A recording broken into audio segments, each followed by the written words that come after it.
The King's Chessboard by David Birch. Once long ago, in what is now India, there lived a wise man who performed a service for the king of Deccan. In due course, the king summoned the wise man to appear before him. "You have served me well," said the king to the wise man. "What do you wish as a reward?" The wise man bowed and said, "Serving your majesty is reward in itself." "Indeed, indeed," said the king, "but it must not be said that the king does not reward those who serve him." "Truly, sire," said the wise man, "I wish no other reward than to serve you again." "But I wish you to be rewarded," said the king in a stern voice. There was a quiet murmuring among the counselors and nobles assembled in the great hall. The king was getting angry, but the wise man seemed not to notice. "Truly, sire," the wise man said calmly, "I can think of no way you could reward me." "You shall choose a reward," said the king, "or I promise you will wish you had." The wise man was silent for a long time, and then the small wooden chessboard next to the king seemed to catch his interest. "Very well, sire," the wise man said at last. "I ask only this. Tomorrow, for the first square of your chessboard, give me 1 grain of rice. The next day, for the second square, 2 grains of rice. The next day after that, 4 grains of rice. Then the following day, 8 grains for the next square of your chessboard. Thus for each square, give me twice the number of grains of the square before it, and so on for every square of the chessboard." Now the king wondered, as anyone would, just how many grains of rice this would be. He thought of grains of rice on a chessboard. 1, 2, 4, 8, 16. There were 64 squares. Would that be a pound of rice in all? The king wasn't sure. At this point the queen whispered to him, "It seems that the simplest thing to do would be to ask him how much rice that is." Indeed, that would have been simple, but it would also have made it obvious to everyone that the king was not sure how much rice it was, and the king was too proud to let anyone think he was ever unsure of anything. So he did not ask the question. Instead, he smiled royally and said to the wise man, "Your complicated request is most simply granted." This caused a stirring of laughter among the counselors and nobles, and as the wise man bowed and quietly left the hall, there was much amusement at this simple old man and his odd request. To add to the humor, the grand superintendent of the king's granaries had a servant wearing the most splendid garments carry the first little grain of rice on a gleaming silver tray to the wise man's house. But the wise man merely thanked the servant and placed the grain on the first square of his chessboard. When the king heard this, he placed a grain of rice on the first square of his own chessboard. On the second day, 2 grains of rice were sent to the wise man, and the king and the wise man each placed a grain of rice on the second square of his chessboard. And so it went. 4 grains of rice to the wise man on the third day, and a grain of rice on the third square, and so on. On the 8th day, there was no servant in splendid dress, but only an ordinary granary worker bringing 128 grains of rice in a small pouch. The wise man placed 1 grain on the 8th square of his chessboard and threw the rest to a bird outside his window. By now the king had quite forgotten the wise man and his rice, and it was left to a servant to place a grain on the 8th square of the king's chessboard. The actual counting of the grains of rice was left to the weigher of the king's grain. 256 grains, then 512, then 1,024. "Dear me," said the weigher to himself on the 12th day, "soon I'll be counting grains all day long." So instead of counting out 2,048 grains of rice, he simply weighed out an ounce of rice and sent it to the wise man. Only 4 days later, the wise man was sent a small bag of rice weighing 16 ounces, or 1 pound. He placed 1 grain on the 16th square of his chessboard and gave the rest to a beggar. But at the granaries of the weigher had become worried.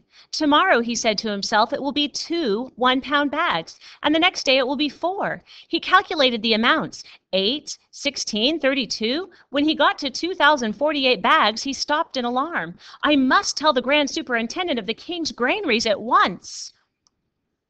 But when he was actually standing before the grand superintendent, the weigher became so nervous that he didn't say what he meant to. Your Excellency," he stammered, Excuse me, the rice sent to the wise man is, excuse me, how many bags of rice are there in the king's granaries?"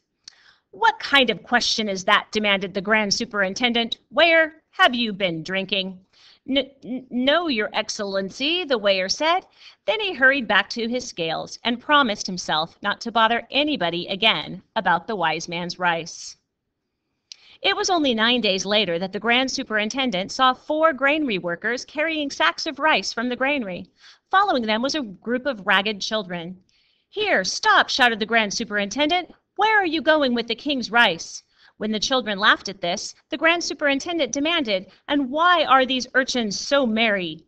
"Your Excellency," said one of the granary workers, "we are carrying this rice to the wise man, who then gives it away to the poor and hungry." "Impossible," said the grand superintendent. "That fool of a weigher has made some mistake." But there had been no mistake. It was explained how 1 grain became 2, and then 4.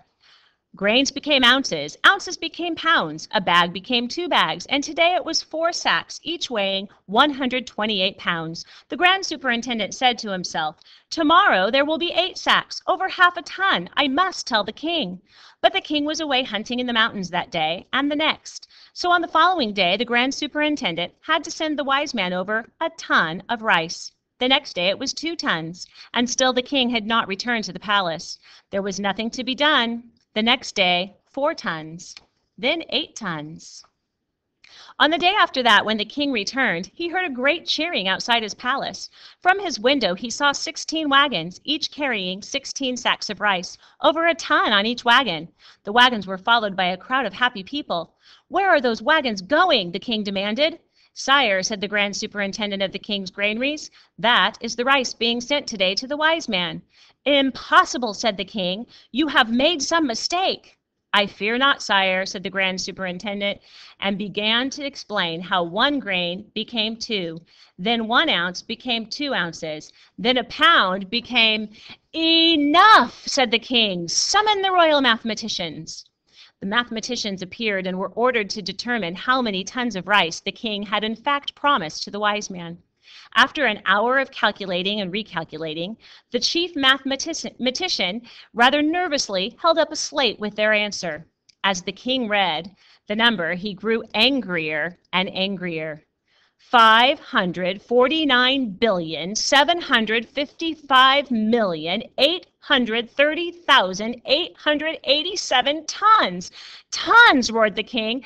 "Tons! Deception and treason!" He then ordered everyone from his presence except the queen. He sat and glared at his chessboard with its 31 grains of rice, 31 days since he insisted the wise man should be rewarded. After a time, the queen said to him, "You must ask the wise man to release you from your promise. It is the only thing to be done." But the king seemed not to hear. Finally, the queen left him alone with his anger and silence. There he sat all that day, and there he stayed all that night, dozing fitfully until he was awakened by the first light of morning. Below, he saw a line of 32 wagons leaving the granaries, and huge happy crowds following them. The king sighed. He placed a grain of rice on the 32nd square of his chessboard, and then gave orders to summon the wise man to the palace. "This must stop," said the king to the wise man. "There is not enough rice in all of India to reward you." "No, indeed, sire," said the wise man. "There is not enough rice in all the world." "Then," said the king, "since I have promised you the impossible, I command you as my loyal subject to tell me how you will be satisfied." "But I am satisfied, sire," said the wise man. "It is as I tried to tell you, sire. I have always been satisfied. It was you who insisted on rewarding me. It is you who must be satisfied." As the wise man spoke these words, all the splendid people in the great hall became very, very still. "Are you satisfied, sire?" asked the wise man. And although he spoke quietly, everyone heard him as if he had shouted. No one whispered. No one moved. "Yes," said the king at last. "Yes, I am satisfied." Then he smiled at the wise man, not a happy smile perhaps, but a genuine smile. "And I understand," the king said, "that in all this you have done me yet another service." Then, sire, I am truly rewarded, said the wise man. With that, he bowed very low and left the great hall. The wise man returned to his simple home and quiet life, and although he was to serve the king many times afterward, the question of a reward never again arose. The king ruled wisely and justly for many, many years, and to the end of his days he kept the chessboard with its 32 grains of rice to remind him of the wise man's lesson, how easy it is for pride to make a fool of anyone, even a king. What you're going to do now is fill in this chart, and I'd like you to come up with a pattern. How much rice did the wise man receive each day? So on day 1, how much rice did he receive? On day 2, how many more grains did he receive on that day? On day 3, how many grains of rice? Then you're going to figure out how many grains of rice did he receive, would he have received if this had continued to the 100th day. Now, that doesn't mean you have to find the 5th day, the 6th day, the 7th day, etc. You're looking for a pattern. And then you're going to come up with a rule that would describe how many grains of rice did the wise man receive on day X. So that's where you're looking for some type of a formula. So this is what you should be working on now.